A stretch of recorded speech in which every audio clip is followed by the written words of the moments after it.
喺眼前係另外一位好幸運嘅平凡人 Rico。咁我想問下 Rico，你又有啲咩嘅故事咧？本身都係一個行得走得嘅媽媽啦，一個小朋友嘅媽媽，一個老公嘅老婆啦。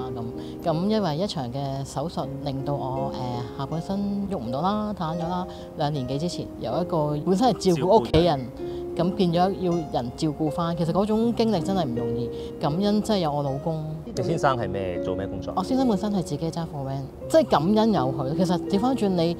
佢一個咁嘅年紀唔係大，即係50歲，咁佢可能出去揾過另一個太太結婚生仔都仲可以。你有冇唔開心嘅時候講過一啲氣話？有，一定有，呢啲説話都有同佢講，都有啲真係內疚嘅，真係有啲虧欠嘅。點解要人咁樣去照顧？咁佢嘅反應咧？咁佢梗係唔會啦，黐線咩？你邊個照顧你啊？婚姻唔係因為你咁樣要走咗去㗎嘛？咁即係佢就會講呢啲咯。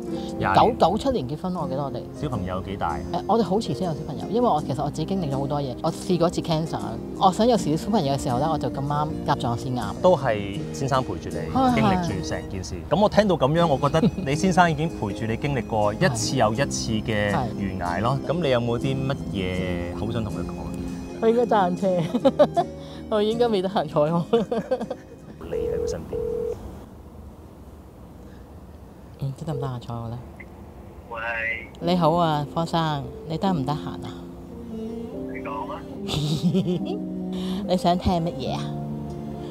我想多謝你嘅，即係多謝你呢2年幾3年啦，真係陪我過呢啲日子咯。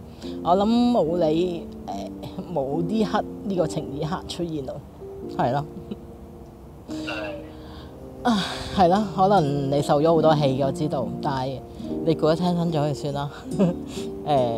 多謝你，多謝你。多謝你俾我做一個幸福嘅平凡人咯，多謝你，係幸福嘅，真係幸福。如果冇你呢段日子，我諗係咯，揾唔到我嘅幸福。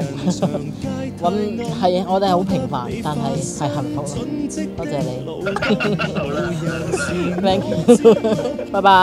平凡如我像路人，有多少吸引？即使因我捱餓，你都衷心。